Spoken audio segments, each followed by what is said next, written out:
Here. Flora. Here. Isom. Here. Zingy. Here. Coos. Here. Kuiper. Here. Severson. Here. Please join me in the Pledge of Allegiance. I pledge allegiance to the flag of the United States of America and to the republic for which it stands, one nation, under God, indivisible, with liberty and justice for all. Thank you, everybody. That brings us to communications. We got something laid on the table about Beaver Falls and something on a relocation of downtown bus stop. And that's it. That brings us to persons to be heard. We have one person signed up so far. Charlie, start us off. Good evening. Welcome. I'm Charlie Starr. I actually live in the borough down in South Tongass, but I'm the Commodore of the Ketchikan Yacht Club. And I saw in the paper this afternoon that you guys were going to be talking about the moorage fees. I just had a couple of thoughts on that and kind of questions too. I personally have a boat that's in the water year-round, but I have had the seasonal moorage in the past, and I made a few quick phone calls and talked to some other members of the yacht club about their feelings about this. My feeling was always that March through August was really a month too early, but May through October seems to be a month too late. My first thought is, why would you want to pay for moorage in October when it's the rainiest month of the year? That unless the goal is to get people to pay for April and then May through October, because they, as far as I know, the fishing really starts kind of mid-April. So that's just kind of my thought, that you might consider April through September rather than May through October. That's kind of my thoughts. Okay. Thank you. Thank you very much, Charlie. I have nobody else signed up to speak to the council. There's somebody here that didn't sign up and would like to address the council tonight. See you then. We'll move on. That brings us down to consent agenda. We have a motion to consent. I was going to put those moorage fees on consent, but I do have a question. Well, let's just leave it off. I don't have anything else to add to the consent agenda. We have a motion. Your Honor, I move to consent. Second. Moved and seconded. Madam Clerk, will you read the items? Approval of minutes, regular city council meeting of January 18th, 2018. Contract number 1738, City of Ketchikan Towing, Storage, and Disposal. And that's with Purdy's Totem Towing. Exempting the procurement of the annual software maintenance agreement for the First City Libraries Consortium from the competitive bidding and quotation requirements of the Ketchikan Municipal Code, and that's with Cersei Dynex. That's a typo there. Cersei Dynex. Resolution number 182688, adopting an alternative allocation method for the FY18 Shared Fisheries Business Tax Program, Fisheries Management Area number 19, Southern Southeast, and liquor license renewals for New York Hotel and Cafe, Totem Bar, Totem Liquor Store, and the Red Snapper. All right, any questions? Call the roll. Gage? Yes. Flora? Yes. Isom? Yes. Zingy? Yes. Coos? Yes. Kuiper? Yes. Severson? Yes. That passes 7-0. That brings us to unfinished business, which we have none in general or APU. That brings us down to general government 71. Presentation by Moffett Nichols Upland Planning to support expanded marine facilities and larger cruise ship vessels.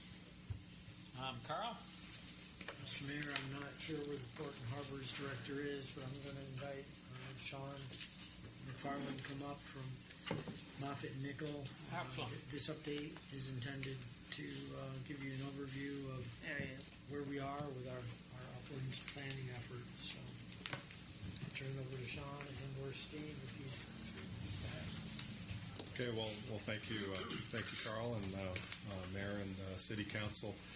We're here this week to present to you on the status of our upland planning work for the port improvements.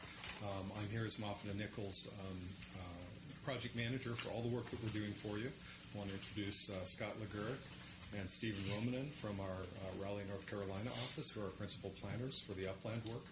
You'll see Stephen again with me in February. 2 weeks hence, we'll be giving you a presentation on our decision point for berths 1 and 2 layout. As you know, we are working with you on a number of different fronts on the improvements. One of them is on berth 3, which is proceeding well along in construction, those modifications. We're working on the rock pinnacle removal, which we can talk more about. I'm here to answer any questions you might have on that. We're also working on the berths 1 and 2 design, and as I said, we'll be back in 2 weeks with more detail on that. But yesterday's community workshop, we had good attendance from the community, and we're going to talk a little more about that and give you a abbreviated presentation on the upland work. And just as a reminder, this is a piece of work that currently sits in kind of the planning stage where we were last year on the waterfront side. This was moved forward by the city to ask us to look at the upland improvements that are needed to balance the waterfront improvements for receiving these larger vessels, and particularly a larger number of passengers that will visit Ketchikan off of each of these ships, and trying to keep the upland able to accommodate what we're doing on the waterfront. Otherwise, we really just move a problem 60 feet closer to shore, and then you have your bottlenecks on the shore line. So I'd like to turn it over to Scott, who's our lead planner and who's the author of the work we're going to talk about tonight. Hi, good evening. Move this over here without unplugging it. Thank you for the opportunity to make a presentation to you. This is a slide deck that is greatly abridged from our public work session that we had yesterday. We had 2 sessions, the first one lasting from 3 to 5, and a second one that lasted from 6 to 8, and up almost about 30 individuals attended those 2 work sessions in total, which is pretty consistent from the previous sessions that we've had. As Sean mentioned, this project is an outcome of our previous work that was to look at how the current 4 berths could flex to meet the needs of the future. And of course, at that time, it was appreciated that it's not just larger ships and their needs alongside, but we'll also have greater numbers of passengers and pedestrians and ground transportation demanded because of the presence of those larger ships. And thus, this study was commissioned to start to understand what the impacts are and how we can mitigate those and continue to improve the guest experience here while those individuals are here in Ketchikan, and also not to discount and in fact seek opportunities for the residents themselves to not only benefit from the economic benefit from those guests being here, but also some of the assets that are potentially put on the ground that it really gives year-round enjoyment for some of those individuals as well. The course that we've been working on, this is project work that started in May. We spent at least a week of June doing detailed survey and analysis of operations of vessels, movements of passengers, recording using video, and much like a traffic engineer, counting individuals on the streets and the pace at which they disembark the ships and move into and through the destination. We developed a model, a computerized model, using some software that's very similar to traffic analysis software that really allowed us to quantify and look at where congestion is occurring today on the streets, as well as what that could look like in the future with no improvements, and of course with improvements. We've had, including yesterday afternoon and last night, we've had a total of 3 engagements with the public to move from, much like a funnel, move from sort of big ideas down to more and more detail, to ultimately what we'll present to you is still conceptual and of course at a master planning level, but some refined ideas at each one of the 4 berths as to how upland improvements could be contemplated and implemented over time to again meet the requirements and the numbers of people on the ground. The plan is to be submitting a draft for review on or around the 19th of March, and to be back to you with a final presentation the 19th of April. All of this work, specifically for berths 1 and 2, is being incorporated into the more detailed effort that Sean described as part of his work, so that at the right time, both in-water improvements that you would approve and potentially upland improvements that you would approve will meet and be implemented in a way that, of course, is concurrent with the needs that come online by the market in the presence of those vessels. Here is ultimately the work that came out of the in-water planning that was done and that was presented to the council going back last year. And these become the 4 scenarios at each one of the locations that the upland planning is reacting to. And just to be brief, the idea that at berth 1 we have what we've been referring to in sort of the cruise typology as a Type E vessel, or a very large vessel of longer than 1,100 feet that could carry from 4,000 to 5,000 passengers. At berth 2, that we would keep that particular location accommodating a similar size ship of about 950 passengers, but making modifications to that berth through the introduction of a pontoon and access trestles that would connect to the existing pier. Possible modifications at berth 3 to have a larger vessel up to a Type D type vessel, or what you'll be accommodating next year, a Bliss size type of cruise ship, the NCL Bliss, which will be there. And that while privately held, the Survey Point Holdings berth 4, again, looking at how that particular facility could be improved to welcome a Type E or a similar size vessel that you would entertain at berth 1. We have drawn some master planning options for berth 4, but again, these are really going to be used as recommendations for that private property owner to consider for implementation over time, and we'll of course show you those this evening. As I mentioned, oops, I jumped ahead here. We built a model that quantifies density on the ground, and using a lot of different measurements very similar to what you would see in traffic planning, looking at congestion, looking at density per square foot of people, and ultimately looking at levels of service of the network, given what we see today with some of the largest vessels at each one of those locations, and then without improvements, what we could see in the future. So if you look at the upper left, just to give you an idea, today at berth 1 with no improvements, typically the Golden Princess is one of the larger ships that you would welcome there. With the introduction of a Type E vessel, you would add potentially 1,500 plus passengers disembarking at that location, or an increase of about 57%. So as you look at your AM peak, the arrival time of that vessel plus 2 hours, you can clearly see what is today sort of orange with, as you turn the corner up to Spruce Mill, turning into red. You have in the future, now just to the right of that, really bright red, which means a lot more people per square foot, and ultimately a lot more of an opportunity for congestion without any improvement. And so as you can start to see in each one of the little panels moving from 2 to 3 to 4, it's really just a logical conclusion that in locations that you're going to have more passengers and larger vessels, you have more red, ultimately more people per square foot, and potentially more congestion. And what that just helps us do is start to really quantify delay, quantify density on the ground, as you can see sort of highlighted in the red box to the red boxes to the right, that if you look at what you have today and you look at what you'll have in the future, we will have potentially levels of service that aren't what they are today. And so that really becomes the clarion call to say we really should be considering some improvements, certainly to mitigate for that and make sure that even if there is some congestion, that we don't degrade the overall guest experience while folks are there. Can we be clever as to how we're moving people through the destination? Can we certainly provide more ground transportation facilities, because those larger ships will demand that?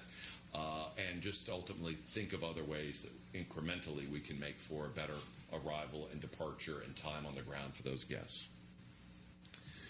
This is just a graphic that sort of summarizes from our work session that we had in November some of the things that we were hearing from the public.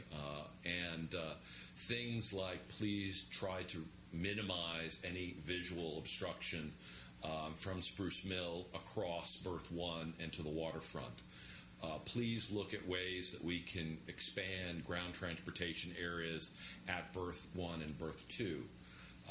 Please try to minimize any impact that you can, with the acknowledgement that at Berth 3 it's probably where we have the most dire need for improvements, given the interface of guests getting off at Berth 3, the potential operation of tender operations that are the tenders that are arriving at Berth 3, and then people walking along the waterfront from Berth 4 into that intersection at Berth 3, that something may have to be balanced in the future, and that might put some impact on parking. And we came to you last time with two different suggestions, and the public was saying, hey, we see there's going to be a challenge there, but one of the things we would really like you to do is try to minimize any impact to the Tongass parking lot that you can. So that was, again, something that we heard loud and clear, and many other things that were recorded as part of those meetings. We certainly took those to heart, as we do all public feedback and comment, as well as, and my apologies for a very challenged conference call prior to the holiday, but even some of the things that we were able to discern from your voice and the things that you were directing us to do as well. And that really led to the third public meeting that we had last night. So all of these things were sort of taken into our work, and to walk you through now some of the updates to each of the berths. And again, these are recommendations. They will continue to be refined as they move into a draft format. They will be priced. And some of these will also, as Steve works closely with his team and with the council, he's also always testing things on the ground, a building here, a parking spot there. And so I even think in this coming season there'll be a lot to learn prior to any new improvements that are done on the ground in terms of upland enhancements. And so I think there will be some outcomes with the Bliss being at Berth 3 and other things that will continue to inform ultimately what you would design and ultimately what you would build. Again, this is just at master planning level, and our suggestions and guide points for use moving forward. Sort of with that said, we can certainly appreciate that with the increased number of guests that we have coming off at Berth 1, with the pontoon, and the new pontoon facility, at least again at a master planning level, is shown in the green. The primary flow will be in my laser pointer is here, so I'm giving you.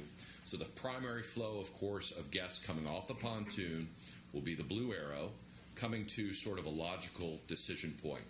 What we wanted to do is create, much like we have at Berth 2, what we would consider a landing pad, a place that is purely through use of bollards and design, a place where people feel that they can congregate, they can wait, they can get information, they can be collected for tours, they can look at signage and wayfinding, they can potentially book a tour with an independent operator that perhaps they didn't do while they were on the cruise ship, but to ultimately create a place for those types of activities to occur, and that's shown here in the brown.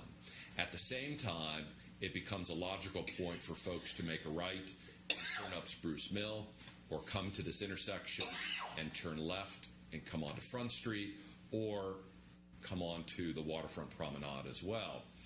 At the same time, use, and we talked a lot last night about the striping that we could put. I mean, you can't make a passenger or a pedestrian do exactly what you want. They will behave in interesting and curious ways, but through painting and through proper signage and through cones, certainly make, for as safe as we can, those connections that would come across into an improved ground transportation area and into the loading and unloading of guests and where the independent operators will be. And the next slide just is a blow-up of that. So now that I've sort of described the primary flows, and again, this is at a master planning level, you can see that with the movement of the vessel offshore, we've really given ourselves, just by nature of not having gangways and a lot of equipment on the pier, we've given ourselves the ability to stack buses at 3 side by side. And as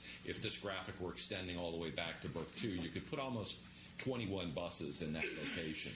So that's certainly an increase of what we have today, as well as maintaining the present operation area for the independents.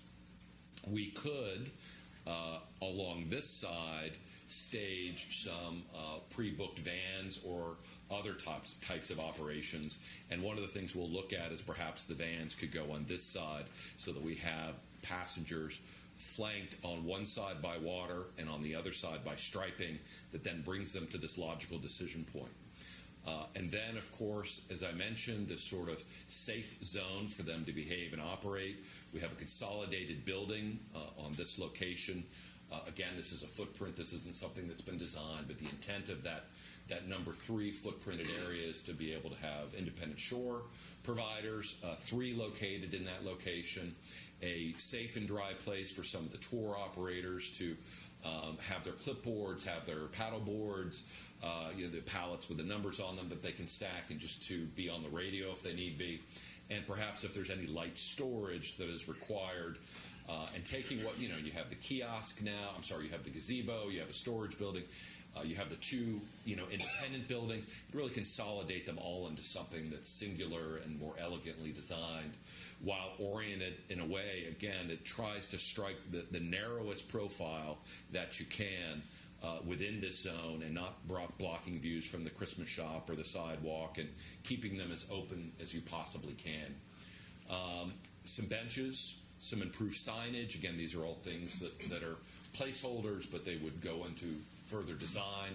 Possibly some kind of vertical element. This is something that we've heard at several community meetings. It would be great if part of the brand of Ketchikan was a vertical art element that is 10 feet, 15 feet, 20 feet tall, that becomes the beacon. Meet me at the Twisted Fish. Meet me at the, at something that is similar but different at each one of the Berth locations. That becomes it becomes a photograph moment, but it also becomes a part of your wayfinding, that iconic piece.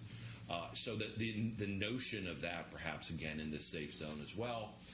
Your ingress and egress point onto the floating vessel float, and then the preservation of a couple of parking spaces to accommodate for the need of very short-term parking for crew members, or importantly guests that are unloading luggage and coming down for some of the Explorer cruises and other activities that occur from the pontoons that are in that location. Whether they're 90 degrees or they're parallel or they're even at a 45-degree angle, I believe Steve's going to try that out this year. That again would all that on the ground knowledge would sort of inform ultimately a design in that location. The last thing to add perhaps on this particular graphic is that in this location you see that the other option could be, instead of the most efficient way of stacking buses sort of side by side parallel to the waterfront, we could do a sawtooth pattern. The advantage to that is that it would allow you to depart at any time, as opposed to having to wait. If you're this bus here, you've got to wait for the one in front of you or the 2 on the side to depart before you can release that bus. In a sawtooth arrangement, you really have the ability to leave once that bus is full. We heard from shore excursion providers last night that their preference would be, instead of pulling head in and backing out with direction and pulling out, they would rather see that you would back in up to the water's edge and be able to pull straight out once the bus is loaded. So that was something that feedback is something that will be informed in our next and final draft iteration of, again, this is an option. If we keep this area free and clear, again, you can test whether you want side by side and parallel, or sawtooth, or something else in between. It gives you maximum flexibility within that operational zone.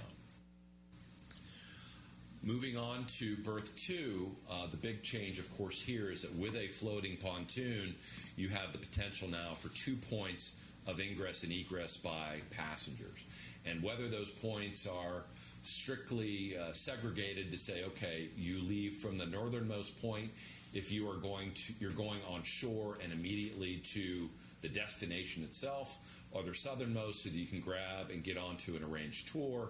I think that'll be up to the operator and to to the port, but you do, of course, have that opportunity with those two ingress and egress points. What we want to make sure in the design is that we're really not suggesting that we want to have lots of changes, but we do want to make sure that those crossing points are free and clear of ground transportation and are very logical. And one of the suggested improvements under this master plan is right now that extension of the safe zone, sort of the wood surfaced area, right now ends here.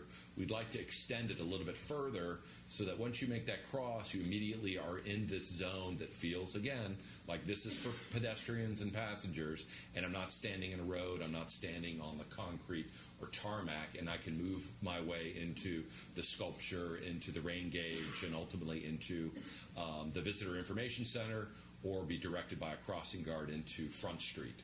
Same thing for improvements on the other side to the south. Really not a lot of improvements here. We still have the food and beverage vendors. We still have the picnic tables. Again, maybe the introduction of that iconic piece on this end where we have the sculpture. Again, something else that differentiates meet me by the X, you meet me by whatever it is there. And the idea that perhaps we extend some of the rain protection a little bit further off the existing Visitor Information Center, that those become the primary changes in this area, plus the idea that now that we don't have any need for gangways in this location, because all of that is occurring on these new pontoons, we have a lot of latitude for and space for bus parking in this location. Last night it was suggested to us, what we've always tried to maintain is, whereas we were 3x3 here, we wanted to be 2x2 so you could always maintain movement unencumbered once you pull in all the way to berth 1. The suggestion last night was made, we agree with that, but let's move the buses again closer to the water's edge and allow that movement to be between the Visitors Information Center and the parked buses.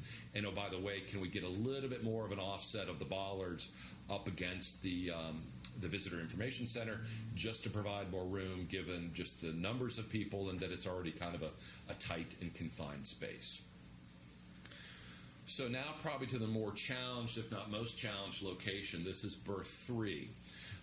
We listened loud and clear at last meeting that the notion of a single level parking structure in here that would sort of play off of the elevated grade that we have at Front Street and create parking or sort of preserve parking below and ramp buses up above was considered from the standpoint of just practicality but also cost as something that we should not continue to pursue in great detail. So we went back to the drawing board and working with Steve and his team and others, we came with an approach that basically says, and let me zoom in, first let me preserve, the movement of buses still remains coming off of this intersection and taking a right around Tongass for the buses and coming into a queued ground transportation zone here, so that red arrow. And then the flow of passengers in the blue coming off of 3 and into Front Street or around the sidewalk around Tongass, or of course to and from berth or the water walk, the waterfront promenade to and from Sockeye Sam's and moving into berth 4. But the big change here, here's your existing aerial with your 99 spaces that you have, and you can see you have the sidewalk that's here coming along the edge of Tongass with a couple of weather protection structures, the dumpsters, an electrical vault, and some other pieces here. So the big change we were recommending under this master plan was tear up that sidewalk, shift it inward so that you maintain a similar type of width, but shift it inward so that first you don't have to do any kind of reconstruction whatsoever on that surface because the bus loading would require you to do that. So we still keep the buses off that surface deck, but we push the sidewalk in enough so that we can get 2x2 buses shown as configured here where the laser pointer is. We're showing 12 buses. The reality is we might be able to sneak maybe another 2 or certainly 1, 2, and 3 along the face of Tongass to give you a bit more capacity for just all of the demand that is generated by a larger vessel at berth 3. We also can still have 4 plus or minus buses here and 5, 6 plus or minus vans or shuttles in that location as well. We make a very deliberate and larger striped ultimate landing pads for pedestrians moving from 3. And of course, we're showing this is the extended pontoon shown in the original master plan. If ultimately you determine you don't need any improvements at berth 3, this green goes away and the connection point just remains from here back to the existing pontoon. So we're just showing that improvement, but again, what ultimately is achieved may or may not include that piece. But as I was mentioning, we create this sort of safe landing zone that is linked to the Visitor Information Center, the current weather protection in front of Sockeye Sam's, and this sort of safe landing pad with bollards. And as a guest moves into the destination, they have a very deliberate crosswalk to another landing pad, a shorter crosswalk that allows for the ingress and egress out of the Tongass parking lot, and then up here to Eagle Park or crossing onto this part of Front Street. We've pushed out the parking in this location here to allow for a wider sidewalk connecting to the stair, or just taking and blowing out that stair and having an 18-foot wide sidewalk from the edge of curb to the new edge of curb, basically where number 6 would be. So a very clear, very deliberate, and more capacity type of flow, bringing guests from this area into the destination. Now, of course, the challenge becomes that by pinching the sidewalk, by pinching the parking lot on this end, by introducing 18 feet for walking in this end, what the give becomes is the parking. So we've looked at a couple of different scenarios. We're showing, here's the existing. You have 99 spaces, 4 of which are ADA required, and a very, very tight 8x16 stall. It's almost a European standard and not as much as a more generous standard for pickup trucks and dualies and Hummers and sort of every kind of vehicle that can park between the two lines. The one that we showed you that was rendered was probably the Cadillac version in terms of parking space and some greenery and some weather protection. That yields 51 spaces, 2 ADA, and now moving to a 9x18 stall. The microphone is blocking the next iteration of that. If we take all that greenery out and we really try to maximize a 45-degree angled parking with one-way circulation, you get down to 62 spaces. If we go to, and it's a little hard to see, with purely 90-degree angle parking spaces, with 3 ADA spaces, and of course we get out a 4th, it really ultimately gets to where that break point is on your code, but increase the space size to 9x18, we can get up to 80 spaces. If we use your standard, we again might be able to push it up to 84 spaces. So slowly through the modifications, the widening of that sidewalk, the modification of that ramp, through shifting that sidewalk and getting 2x2 buses, and just trying to create a better operational environment, we also through design are slowly and deliberately creeping back to as close as we can to the number of spaces that you have today. We don't think we could get back to 99 with those improvements if that's something that is determined desirable, but we do think we're getting closer and closer, and that 80 is certainly the closest that we've been able to get yet. So that's where we are on that. Yes, Does the LID have any implications on changing that parking lot? Mr. Mayor, we are looking at that. I have conferred with the city attorney. I need to talk with him further, but it could become an issue. That's what I was worried about. Is there another alternative if we can't do anything with, which I don't, I mean, I want as many spaces as possible, and down there, because I've already heard from people downtown that are concerned about the businesses. And is there any way we can put buses, I mean, you have these, but it doesn't handle them all. Can we stage them somewhere else, over by Norman Walker or something, that they could come in as the other buses go? Is that anything like that been looked at? well, that's certainly. Last night we did talk. Some of the shore excursion providers felt very comfortable that if there was not a vessel at berth 2, that it was not really an undue inconvenience for guests to go from berth 3 to get on to ground transportation at berth 2, and they could stage a lot of buses there. Of course, the occurrence of 4-day ships is just more and more, and so the days that you have a very large ship at berth 3 but no vessel at berth 2 probably will become more and more infrequent. So they felt that, at least from an operational side, that they really would need more positions, and if we can't get really real estate from the parking lot, that we would have to look at either just more marshaling and dispatch of buses that we'd sort of load as many as we could, and then we bring another round of buses in, and then we load those, and if we have to go to a third round, we would do that. We could go back to looking at designating spaces in front of Sockeye Sam's for buses and using those instead of parking, and have buses parking in that location. Or we could continue to just explore other options. From the solutions would really be more operational and less sort of capital investment and design, at least from what we're looking at this point. Thank you. Mr. Mayor, a Yeah. comment on that. The bus companies do a little bit of staging now, like you said, on 2 if it's open. But the opportunity I think we're going to have to look at this summer with 3 is we're going to have to be some staging along the Civic Center. We can put 3 buses alongside it. We always unload there anyway, so you might as well stage there as long as it works. The other place is over there by where the old theater used to be, along that line there. There's a place designated for unloading and unloading buses. Yep. There's probably 2 to 3 spaces there if we don't get ourselves in a twit because of Marco, I'll put it that way.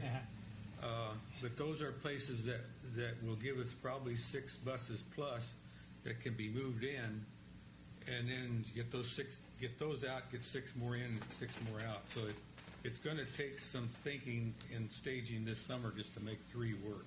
Mm-hmm. Excellent. Thanks, Nick. Yes. Other than anecdotally, which we hear a lot of around here, do you guys have a good idea of how often those 99 are full? My personal sense is not all that, because I go down there a lot during the day, and a lot of them are full. So I guess I'm wondering if we're trying to maintain a number that we don't need.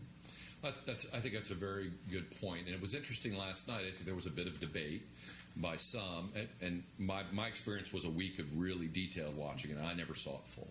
Others had indicated that spent a lot of time on the docks, and again, I don't, like you said, don't see it during the summer full all the time, but there were others in the audience who took issue and said, no, absolutely, it is full. There are certainly times where large pickup trucks and Humvees and others, just by nature of their size, are cutting off and parking on a line, and all of a sudden 2 stalls is really 1 stall. My recommendation is it would be very easy to set up a GoPro camera or just some kind of webcam on any number of the elements that you have there, and spend the summer recording it, or take a sample size over a month, and you could see every hour what the occupancy is. And if you're finding that you're 80% full, you might be better off having standard size spaces that you can fill every one all the time, and kind of biting the bullet and saying, all right, we'll go down a little bit. We'll go down 50% or 20% in spaces, and continue to find other locations in the community. The lot back here, which has been talked about for a parking garage. I would also encourage, and this is an information, I think there was one member of the audience that mentioned that a lot of port-related workers would park in that. I think there might be a way, just from an operational standpoint, that if people are working the docks, perhaps those are the spaces that can be somewhere else. They're used to walking a little further, and somehow you really make sure you designate those spaces for the merchants, the retailers, and the commerce that they rely on. The thing too is I actually would prefer the diagonal, because those parking places, even from my standpoint, I hate that parking lot. Yeah, It's impossible. There's no room to get in and out. And as a person with a disability, none of those disabled parking spots, except the 2 back ones, are technically disabled parking. Mm-hmm. There's no ramp for the one right next to Tongass, and there's no ramp on the one that's between the planter and the... So technically, I mean, they're bigger, which the one by the planter, you can't even maneuver. Unless you back in, that's the only way to get out. Because once you start, if you go in at headway, it's like at the library. If you start pulling out, if somebody parked a big truck in the handicap spot over here, you're maneuvering out of that. It's Yeah, it's a good point. I would recommend that you make it accessible for everybody because it's not an accessible parking lot. Mm-hmm. I'm sure there's a lot of dense. Mr. Another Mayor, comment. Go ahead. Oh, just another comment on the number of people that work on the dock. It's there since I do work down there, and I try to get my pickup in one of those little tiny holes. But anyway, I would guess that when the ship first shows up down there and you're working, there's probably 20% of those parkings are occupied by people like me. If there was a way we could shuffle us away, it doesn't hurt me to walk 2 or 3 blocks. Good for Make me. it all 2-hour parking. Make it all 2-hour parking. And enforce it. Carl, did you want to say something? I just want to make one observation. My office overlooks that lot daily, and I agree with Councilman Kiefer that, at least for the last, I'm going to say 3-4 years, it's very rare that lot is at capacity. We still have an issue of an LID authorized lot, so I don't want anybody thinking, well, if it's not utilized, we can reduce the number of spaces. That's an issue we still have to look at and see what options, if any, we have. I've only had one guy ask me for a recount. So, we have parking enforcement go down there, and they have electronic machine that they can track parking in areas. Is that something that we can recover to tell the capacity, or how many people are in that lot at any given time? Is that something that we can recover or use? I'll have to discuss that with parking enforcement. I don't know the answer to that. And then if we were to want to reduce the size of that, then we'd have to make other parking available within the downtown area.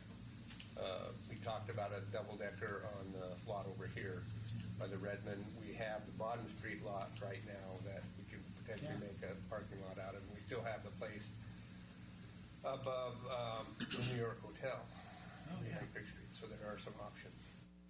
So, there may be, there may be simpler, more pragmatic ability to do that. Maybe someone with, from Carl's office, an administrative position could have as, a matter of course of their daily duties to once an hour go over to the window and do a count of cars. Someone that's down on the dock that employs a lot of seasonal workers. The person on duty at berth 3 could do a count once an hour and record it and build a worksheet. And you'd have that information. It wouldn't be anecdotal. And I think we have camera maybe monitored from the police station that may show that area.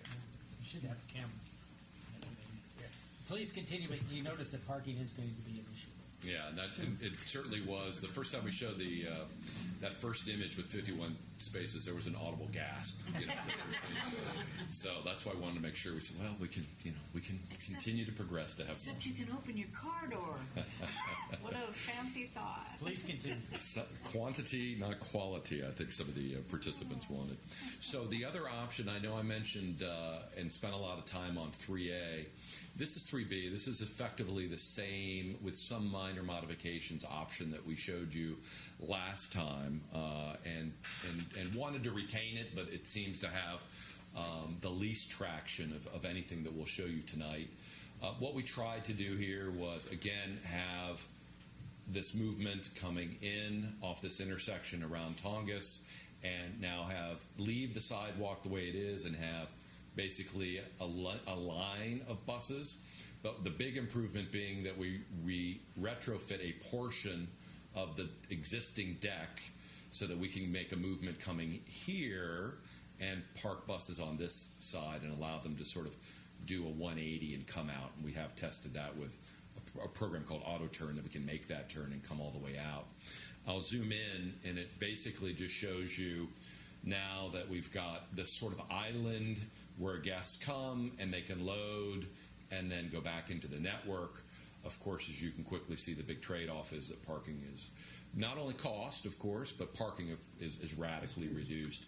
This is about 45 spaces, again, through sharpening our pencils, I would think we could get into low 50s, but it would not be what I showed you on the previous slide, just so you can quickly see with the eye. We don't have the real estate for that. 45 spaces without the buses there, you mean? Yeah, well, 40 with the buses there, we have about 45 spaces left. Without the buses, of course, off-season, we could stripe or be clever and allow that to be flex parking, but that's not really when the demand is. So it's there. It's still available for consideration, but I think there was, certainly with the folks in attendance last night, these were the slides that was please move on, you know. Lastly, again, the Survey Point holding site at Berth 4, we recognize it's private property, and these are just going to be recommendations. Part of our intent, as you can see, even with the introduction of these safe zones, these sort of wood platforms or other material, that it is and tries to accomplish things like, let's have a consistent branded arrival experience. Let's have things that kind of feel, whether you arrive in the Golden Princess at Berth 1 in 1 week and Golden Princess at Berth 3 another week, that it feels like you've arrived to a very similar kind of quality guest experience. And so with that same idea in mind, we tried to introduce a safe zone, take all of the congestion. Right now, everybody kind of populates themselves in this location, and you have that line of independent Shorex sales individuals here to break up and move all that congestion into sort of a plaza experience, keep this pedestrian thoroughfare extending basically from these retailers and private property individuals all the way moving now onto the waterfront. Really keep that as unencumbered as you possibly can. Have a plaza where the independents can have 3 or 4 booths. Maybe much like we have at Berth 2, perhaps encourage another food and beverage or a couple of food and beverage operators to have something here with some picnic tables. Have our vans and taxi men and women have a place on the backside where they can pick up individuals, and the independents can pick up their folks along this back edge, and free up the entirety of the existing lot for buses to effectively back in, and once they're loaded and the ship is disembarking, to pull out and continue on into the destination. And then here's just a blow up of that. The other thing you can see, we introduced and suggested another building here. We'd like to see a Visitor Information Bureau outlet here, and perhaps relocation of the restrooms, actually, which are here, and bring them all into a common facility and within this zone, so that oftentimes your husband is saying, okay, wait for me at the tour, and I got to walk over here. Keep everybody together, and it's all sort of part of the group of buying or their tour, getting information, using the restroom, and sort of staying together as opposed to being separated geographically.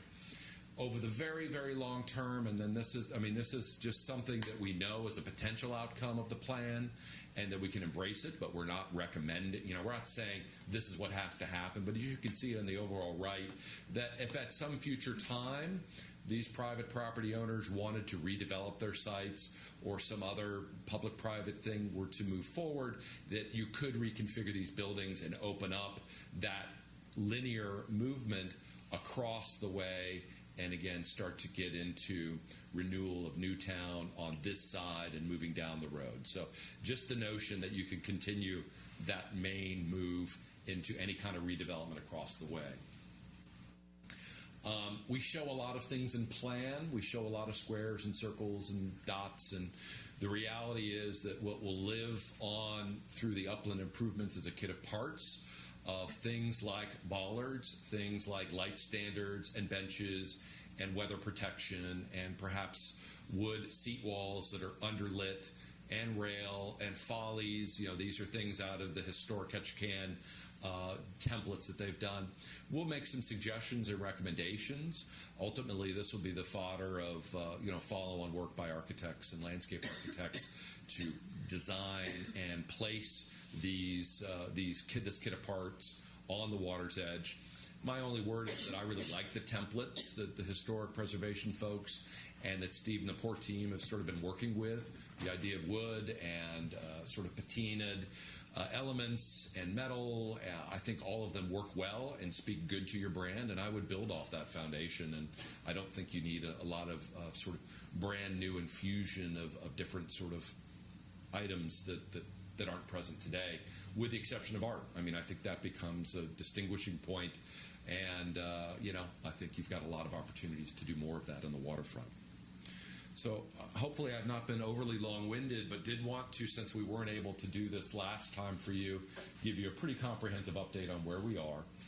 As I mentioned, our next steps are to refine a single approach for every location and finalize a draft report by March 19th.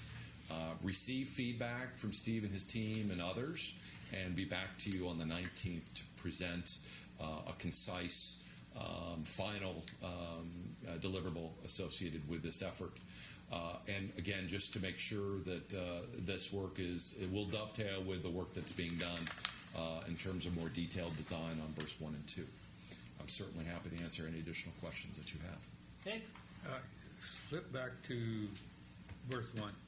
Berth 1. I'll show you a reality. Okay, that's a good picture. The area where you showed wood is probably going to be pretty much, it'll be a gathering point, but it's going to be independent sales points. The people coming off of that ship to go to those buses, it's going to be collected this way from that wooden thing. I don't think we'll change it. You're saying here? Yes, right there. That whole place will just be swamped. And that's where they're going to collect. I don't think we can change it if we wanted to. The other one is where you've got the vehicles parked. The normal walkway is the angle you've got right there. This one? Where they come off. Or these vehicles here? Yes. And I'd suggest they go away, because that's where people come off the gangways and out in the service vehicles, not those, but the fish truck, the fire truck, the ambulance, and Southeast Stevedoring, they can access down it. And it's only just about wide enough to let people walk out and let those service vehicles in, and it still takes a crossing guard to watch it, because it's just too congested. It's just not wide enough. Okay. And so that's just a reality, I think. Yeah, and you see it daily. I mean, Yep. so I think that's a good recommendation. This sort of idea of putting some of these vans was as you saw, a request from the last public meeting. I think as you get into life safety and medical, service providers, that it could be very easy to just cordon this entire zone off to first responders and port people, and not. Port security does a good job with handling that. You bet. Mm-hmm. Anybody else? See it done? Thank you very much for your presentation. Yeah, I can't wait till April 19th. Great. Thank you. I appreciate it. Steve got the lights yet.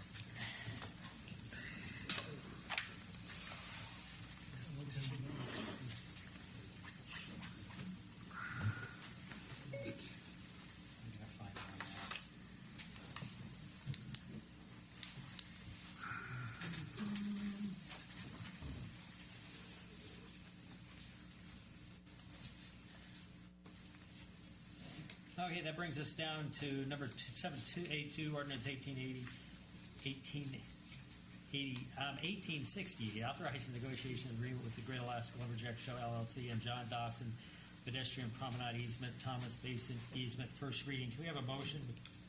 Yeah, Your Honor. Go ahead.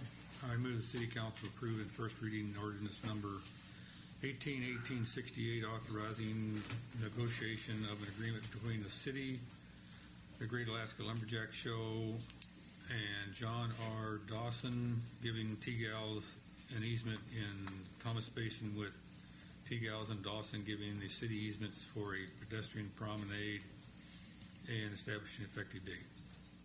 Do we have a second? Second. We have a second. Carl, do you want to explain this like you explained it to me so I understood it? Mr. Mayor, with your consent, I'm going to ask the city attorney to come forward. He initiated the ordinance. I think he can probably do a better job than I can. As this is being brought forward to you tonight, to just try and short circuit some of the delay that always seems to get built into government projects. In a perfect world, all the details and exhibits and language would be agreed upon before we brought you such an ordinance, but we've done it this way before. It should be taken out of the competitive bid process, and I also wanted to clarify we're not going to be under the title dealing with leases. So this can be introduced, assuming it's passed twice in the 30 days, go on in the interim, and actually, if we're lucky, we could bring it the actual transaction documents and details for your approval at that time. The other way to do it would be if we waited till those were in place, introduce the ordinance, in 2 or 3 weeks. We're pushing way into the season, and I'm operating under the assumption that T-Gals would like to do as much as they can before the visitors arrive. That's why you have it now, and why you'll be coming back for an approval. Nothing will get done without your approval, but that's going to be down the road just a bit. Any questions? Dick and then Judy. Yeah, have we delayed T-Gals from starting their job? I was under the impression they were ready to go to work, and we said go to work, and now we're going through a 2-step process with an appeal process, and I think we're in the way. Well, I don't know. Carl, could I don't have an answer, but Councilmember Cruz, it's a fair question. You've got to go back, at least in part, to when the Spruce Mill was initially developed in the mid-'90s and early 2000s. There were a lot of property and transactions that involved multiple owners. And as I understand it, part of what we're now discovering is that declarations that were approved both by Spruce Mill and the city may have applied to multiple owners, and we've got to reconcile that now with the fact that the original Spruce Mill as we knew it no longer exists, and we've got to make sure that the transaction that we're proposing to do with T-Gals does not conflict with approvals that may have been granted in the 90s or early 2000s that involved other owners besides T-Gals. I don't know if that's a... Well, that's part of it, and I think there's a way to adequately protect the city from that, but it gets at a point that necessarily added more time, certainly than I would like to have seen it involved, was everything was being discussed in the terms of there being a mortgage easement. Typically, when I think of an easement, that they had given the city some right to some easement. That's the way all the discussions sounded to me. Had that been the case when we looked into it, we can release an easement quite easily. I believe Public Works talked with Mr. Scheer. He was uncertain where this easement came from or where it consisted of. When they went through and checked the various property owners, and what is being discussed is not exactly an easement.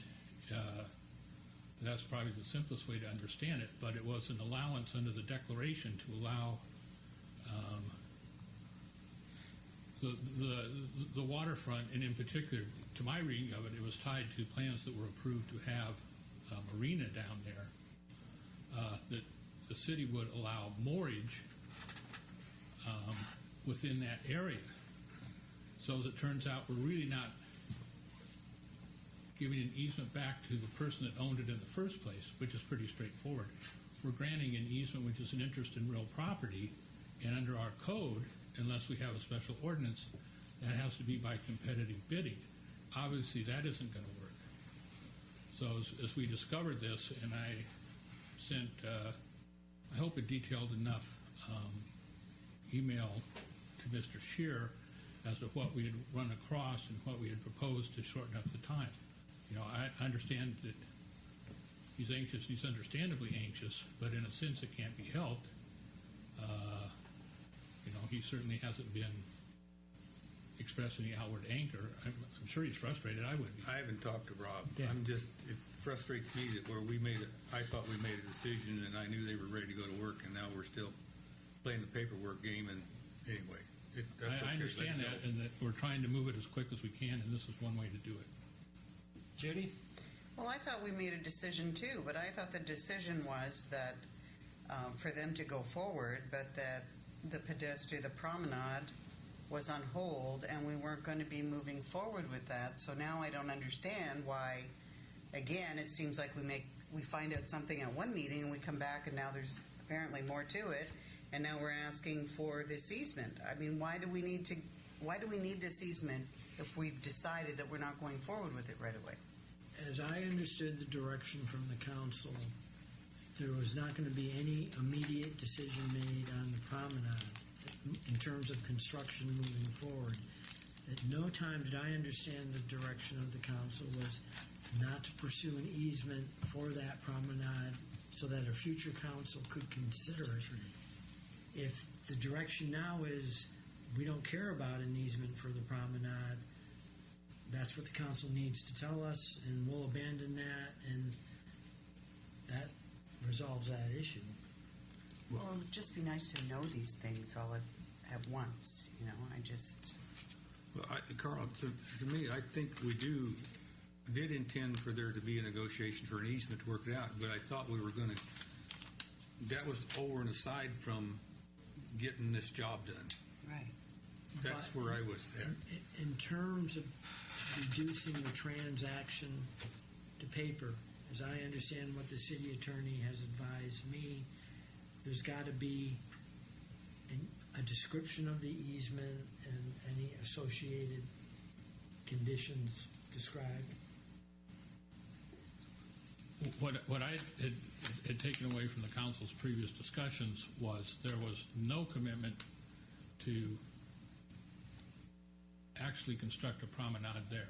That may never happen, but the council's desire was to obtain those rights, and if that was tied to granting some vehicle that would allow the rock berm to go in, and it just seems appropriate that they both be done at once. What has run into the snag with the competitive bidding and the like happens to be the rock berm. So I don't view securing the area for the easements at this time as adding any additional time to getting this done. Kinley? Okay, so I'm going to add to the confusion. So my understanding was that he was going to do the rock berm, Correct. and that we're not doing it. However, by doing this, I mean, one of the things I took away from the last meeting on this was that we didn't want to take responsibility for that wall, even if we put in a promenade. Correct. So does this tie us to that same? Well, if we have an easement. If we have an easement, is No. that going to tie us to owning that? Based on my discussions with the city attorney, typical easement language, if a property owner deeds us an easement, let's say for a sanitary sewer, All right. put in the ground, typical language would be if we damage that person's property as a result of the sewer going in, we would be responsible to make the property owner whole. That's just standard easement language. In the case of what we're talking about now, I would assume there would be comparable language, but since no authorization has been given to us from the council to pursue construction of the actual promenade, I can't foresee a set of circumstances whereby any action we take as a result of the easement granted to us would damage that property. I guess I'm just trying to figure out why they need the easement to. We follow need the through with easement. project. We need the easement if we ever want to put the promenade down there. They're saying let's do it now, so in the future, if some council wants to do it, then they can do it, and they won't have to go through this process. Well, further to that, Councilman Gage, to proceed on the basis of shoring it up with the rock berm, which is the path we've been marching down for a while, or at least T-Gals has, that pretty necessarily takes using some of the area within Thomas Basin. That's their easement part of it. Our easement is a trade-off, so that someday we've got the land there. And further to what Carl said, not only is it standard language, it's pretty much, if nothing was said, if you've got an easement and your easement damages the underlying property, you're the one that's got to take care of it. Anybody else? Mark? So without this in place, Mr. Scheer cannot proceed with construction? In the absence of this, he can't move forward with the construction of the road?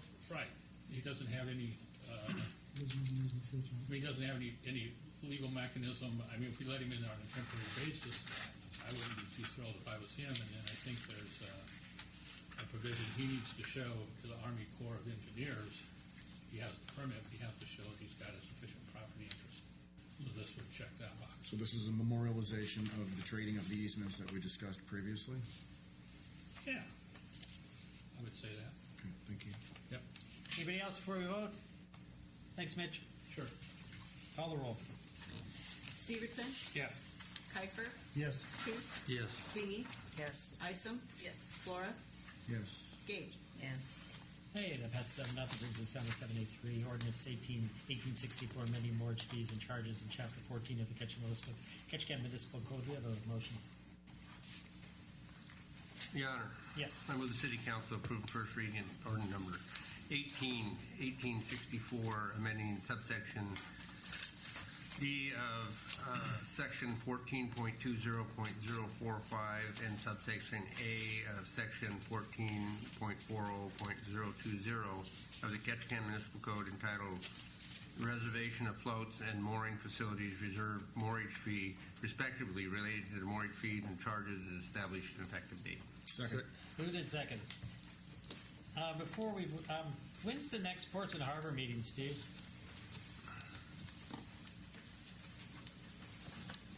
Port and Harbors Director Steve Corporon, February 13th. Okay, that's before our next meeting. So can you, and I'll talk to Charlie, anybody else can come, has concerns on this, at least can you bring up what Charlie was suggesting on what he thought, maybe make it April, September, before we do the second reading, so I know this came out of the Ports and Harbor Boards. Yeah, we can talk about it, and I was prepared to discuss with you tonight the pros and cons of April versus May and September and October. I wouldn't worry about it. Just, I know this is a big thing for the Ports and Harbor guys, they board, so I just bring it up to them and see what they think. So, Go ahead. So you don't want to know tonight why staff recommended this? I just want to. I have no problem with it. I'm just talking Charlie has a problem with it. I just thought if you could bring that up to the board, but if anybody wants to hear anything. go. Did you already discuss this in the Portland Advisory about the difference in the dates and why it made a difference? Yes. Well, I'd kind of like to hear what the Portland. Continue. All right. There's two different types of people that have reserved moorage. The majority of people have reserved moorage year round. They're bigger boats. There's weightless, and even if they do, if it's a medium-sized boat and they pull it for the winter, they don't want to give up that stall. And so that's not who we were trying to do anything. There's nothing wrong with how they do things there. What we were trying to do was make it easier for the users that have small boats, usually like skiffs or no more than about 24 foot, that don't leave their boats in year round, and we don't have wait lists for the smaller size slips.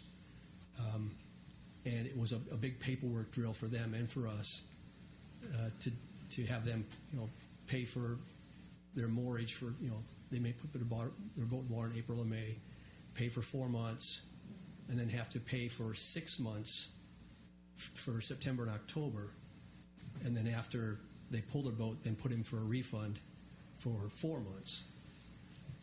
So the thinking for starting in May instead of April, there's really no salmon fishing in April. It really picks up in May, but we do have a lot of hunters that hunt through October or into October. So that's why we chose May through October versus April through September. Just trying to pick a 6-month window that covered the most people that we saw having a demand for seasonal reserve moorage, which isn't a big number. And the only effect on the people that have year-round mortgage is that they're not going to have to pay any more, but they'll get billed for 6 months right now. And then if we move it out 2 months, then they'll be billed for 2 months this summer, and then 6 months after that, 2 months. So they'll have 3 bills this year instead of 2, but they won't end up paying any more. And we have a mailer. Usually we would send our mailer out today. Our bills out today for this next 6-month period. We're holding off until tomorrow because we want to give people a mailer, that kind of explains what we think is going to happen. It's not effective yet because it won't be effective until 30 days after second reading. And we even said in here, this is not a rate increase. We're not trying to trick anybody. We're not trying to, hurt anybody. People on auto pay, it'll be really easy for them because it'll just come out 6 months. It'll come out for 2 months. It'll come out for a 6 month. They won't have to do anything. But everybody we've talked to in the office that's come in and asked about it, and that we explain it, and they, that's a great idea. Well, I like it. I think that I know a lot of people that take their boats out in the winter and just, cancel their mortgage and then come back and get something when they put it back in. But and that is the season for small boaters. Yeah, pretty but much. from the users we saw, we thought we would capture a little bit more if we went May through October as opposed to April through September. And we're never going to catch them all because some people maybe they are going to be more of an April through September person. But October just seemed to be a little more popular than April for these guys that have reserved mortgage in the summer. And when they don't have it, then the boat's just on the trailer, and they just have to come and launch it every time they want to use it, or pay daily mortgage, or pay, for a 1 month or a 3 month permit. So we're just trying to make it easier for people. We really are. Dick? Yeah, Steve, and I agree with trying to make it easier. But now what you're doing is you're billing. Are you automatically billing for those 6 months from May to end of October? Is that what you do, or would I walk in and say, I want the 6 months? I'm trying to understand. If you come in and you're saying if this is approved, Yeah. If you wanted May through October, that you could get reserved mortgage. If there's no wait list, and you can go right on and you can get it.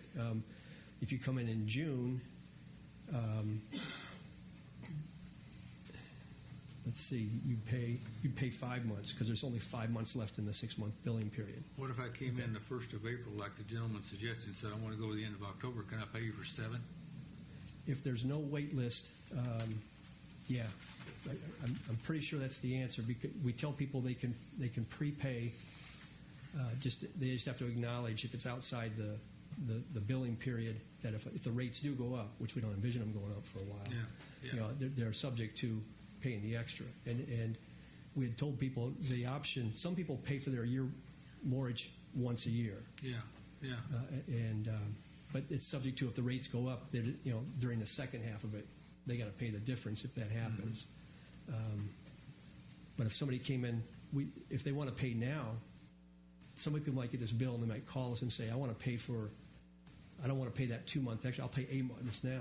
We'll let them do that and catch up to that new 6 month period. So they period. can pick the months they want to pay for, right? And they can pay for. But I'm not positive. I'm pretty sure if someone wanted to pay from April through the next 6 month billing period, they could pay for 7 months. What they couldn't do is pay for April and then 5 months of the next billing period. If you're going to get reserved mortgage, you got to get reserved mortgage from then through the end of that 6 month billing period. So if there's 4 months left in the billing period, you got to get reserved. Otherwise, people would game it, and they'd pay for. I'm going to get reserved mortgage, but I'm only going to pay for 2 months. That's what the 1 month and 3 month permits are for. So. Do we have a wait list for every size? Or? Not for the really small stuff. There's not a wait list for that. Anybody else? Thank you. Yes, sir. Call the roll. Zingy? Yes. Isom? Yes. Flora? Yes. Gage? Yes. Severson? Yeah. Kiefer? Yes. Coos? Yes. That passes 7-0 first reading. I'll make sure I tell Charlie if he wants to talk to him and make sure he's at the next meeting. That brings us down to 7B1, Beaver Falls Unit Number 4 rewind. Do we have a motion? Your Honor, pursuant to paragraph 7, section 3.12.050A of the Ketchikan Municipal Code, I move the City Council declare the repair of Beaver Falls Generator Number 4 as a public emergency and authorize the transfer of $450,000 from appropriated reserves of the KPU Enterprise Fund of Electric Division's 2018 Beaver Falls Generator Number 4 Emergency Repair Capital Account. Second. Moved and seconded. Any comments? Your Honor. Yes. I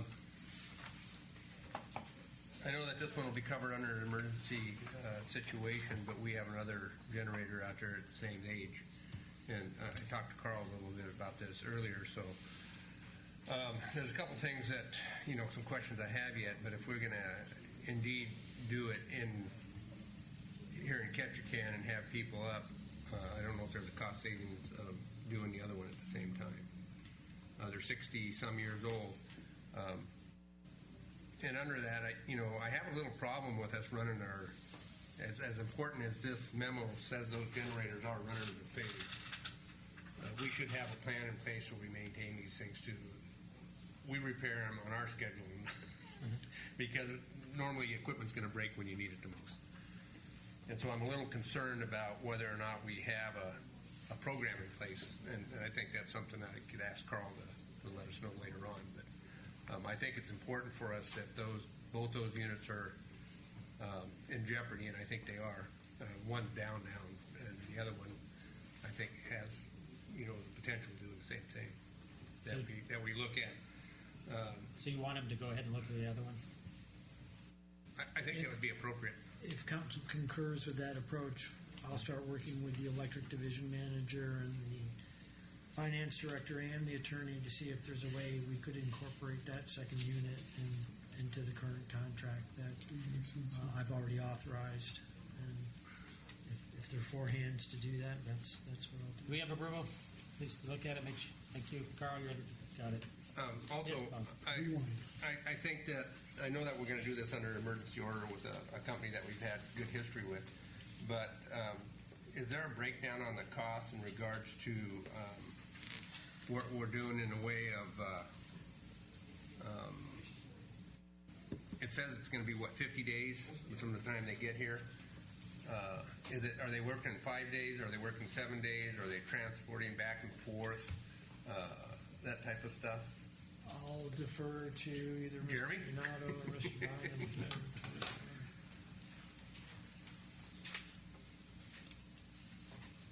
Jeremy Bynum, Engineering Manager, KPU Electric. They're going to be coming on site, and they'll be here working straight through. A big portion of this will be removing the damaged windings and taking measurements, getting those things procured and designed, and then brought back on site. And so there's not a lot of back and forth. They're going to be coming on site. They'll be working straight through to get the unit back into working and operating condition. Is there a large price difference between having them come here and doing it than removing them and shipping them to an outfit that has they're set up to do that? It's like a guy coming to my house and work on something rather than sending it to them to work in their shop.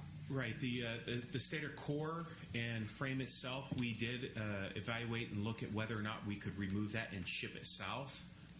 Having that work done on site down south would actually be easier to do, but we run into some constraints with removing that core and frame and shipping it. So we've got to get it out of the powerhouse. And after we evaluated that, it makes more sense for them to come and do it on site. I think they're about 5.5, 6 foot in diameter. That's about 10 feet, 10 about to 12 feet. Diameter. Okay. And I think it's about 12,000 pounds. And I guess it's kind of surprised me that we don't have access out of that building for that large of equipment. Is it something that we should be thinking about? Overall, the answer is no. When those units were built, they were built in place, and they would have been put in through a crane through the roof. And so we could we could work through trying to get those out now. I think that for expediency and risk, it's better to do in place. So we have a crane in there right now where we could lift that unit up and try to move it, but that takes into consideration that the crane is going to be operational and doesn't have any issues. So if we go to lift that up and try to get it halfway down the powerhouse and we have a failure in our crane, then we got bigger issues to deal with. So our best solution is to do it in place. Why would we have a failure with our crane? I don't get that. Well, the crane is as old as the powerhouse, and we haven't had a rehabilitation on the crane. So the crane is usable and accessible for lifting small loads, but this is a heavy load. So we'd have to do load testing on the crane. We'd have to do, inspection and evaluation of the crane and ensure that it could do what it was going to do to remove the stator core out of that powerhouse. So the recommendation is to do it in place. 6 tons is 6 tons. Any other questions? Thank you, sir. I'm available to answer any further questions if you get any questions offline. Okay. Thank you very much for your time. I'm just impressed Beaver Falls is still operating. Parts of it are like 100 years old. My car is not going to operate 100 years. Let's call the roll, please. Flora, Yes. Isom, Yes. Zingy, Yes. Coos, Yes. Kiefer, Yes. Severson, Yes. Gage. Yes. All right, that passes 7-0. Vouchers, Daily News, $2,346.44. Do we have a motion?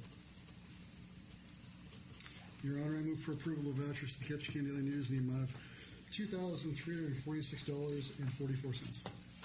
Second. Moved and seconded. Call the roll.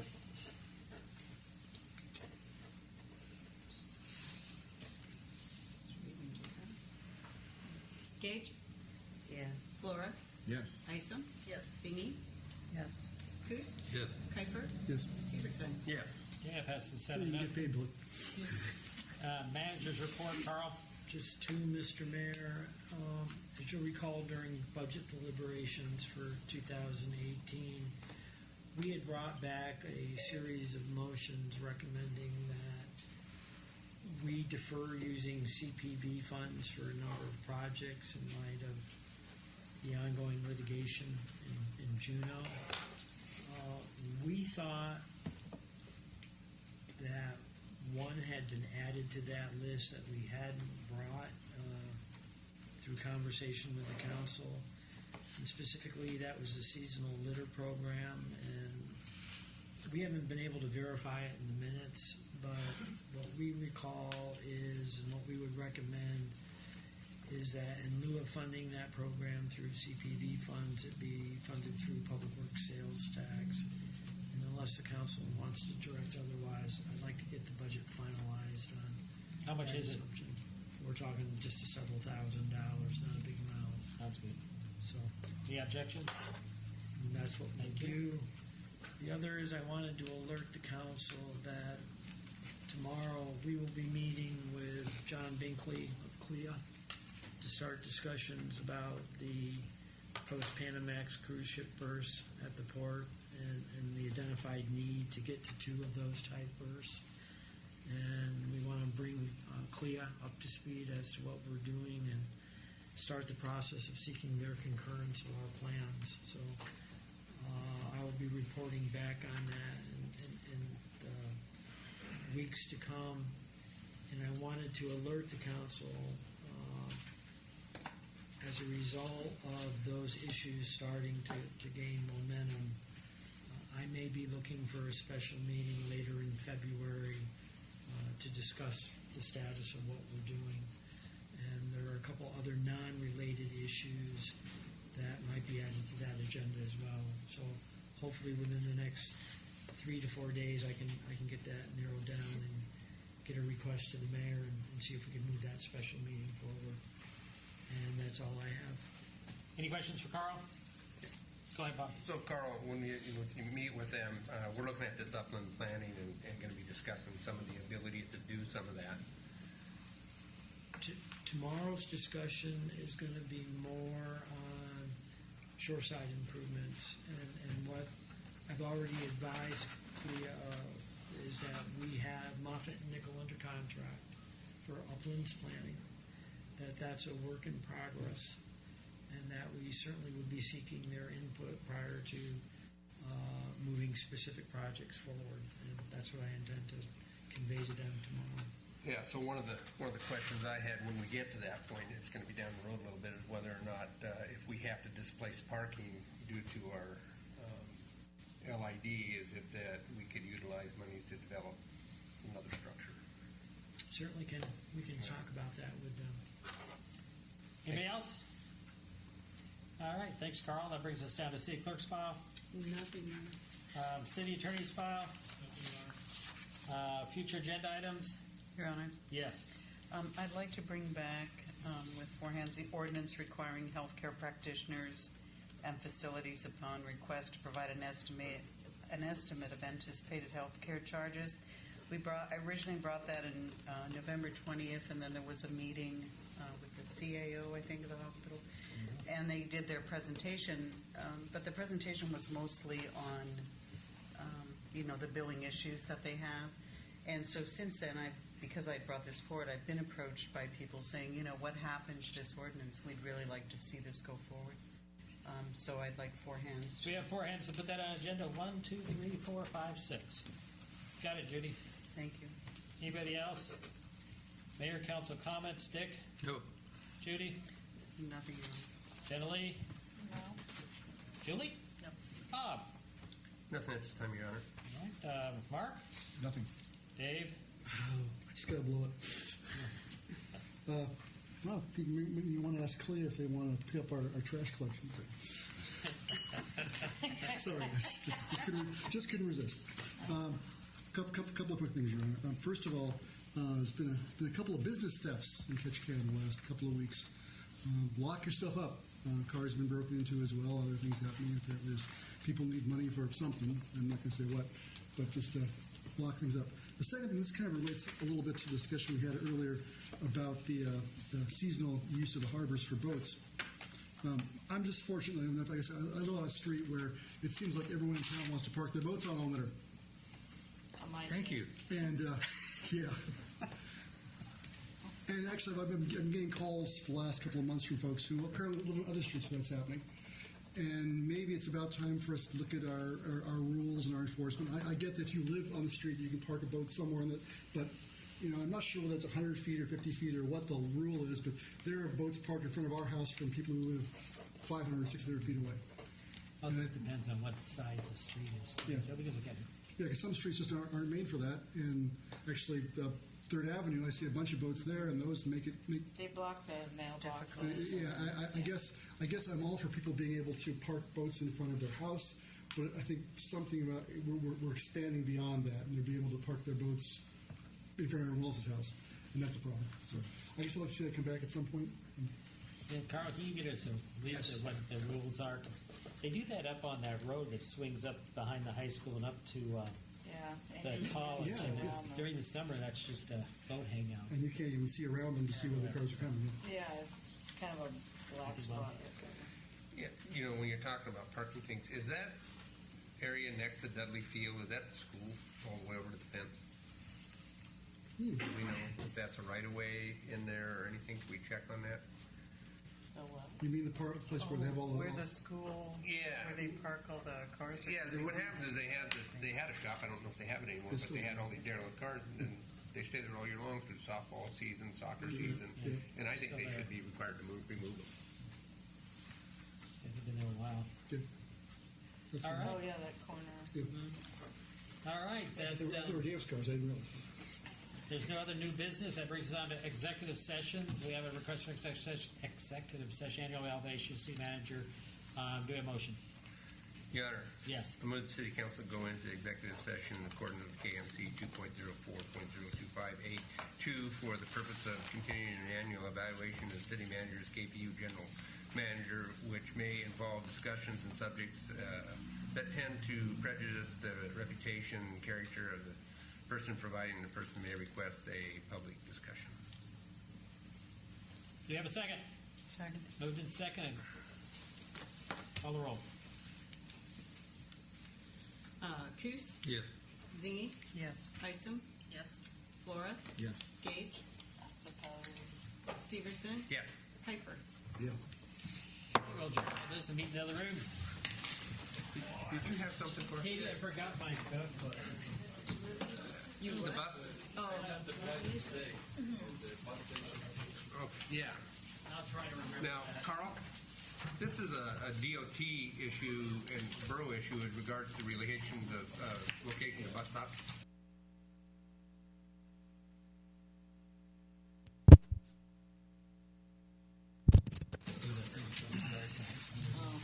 Linda. Okay, we're back in session. We just finished an executive session. And do we have a motion? Your Honor, I move that we approve a raise for the city manager in 3.1%, bringing his wage from $189,697 to $195,577 at this time. Do we have a second? Second. Moved in second. Any comments? Call a roll. Severson, Yes. Kuiper, Yes. Coos, Yes. Zingy, Yes. Isom, Yes. Flora, Yes. Gage. Yes. That passes 7-0. That brings us down to second executive session, 7A2, request for executive session, annual evaluation, city clerk. Do we have a motion? Your Honor, Go ahead.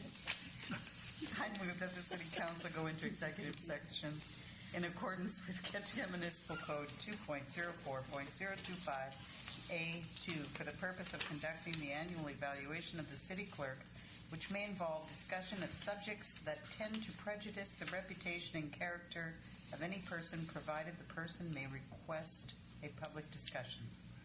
Second. Moved in second. Call the roll. Gage, Yes. Flora, Yes. Isom, Yes. Zingy, Yes. Coos, Yes. Kuiper, Yes. Severson. Yes. Okay, that passes 7-0. We adjourn out of this. We're going to give Jana Lee 3 minutes. And Yeah, we'll right. start in the room. Yeah. Okay, we came out of executive session on the clerk's evaluation. Do we have a motion? Yeah, Your Honor. Yes. I move we raise the clerk's salary by $10,000. Do we have a second? Second. I'm sorry, it was $3. You missed the $3. $3. What did you say, Dick? I'm sorry. $10,000. Not $3. Do we have a second? $10. Did we get a Yes, second? I second it. Second. Call the roll. Gage, Yes. Flora, Yes. Isom, Yes. Zingy, Yes. Coos, Yes. Kuiper, Yes. and Severson. All right, that passes 7-0. I don't think we have any other business unless somebody has something. Do we have a motion? Move to adjourn. Thank you, everybody.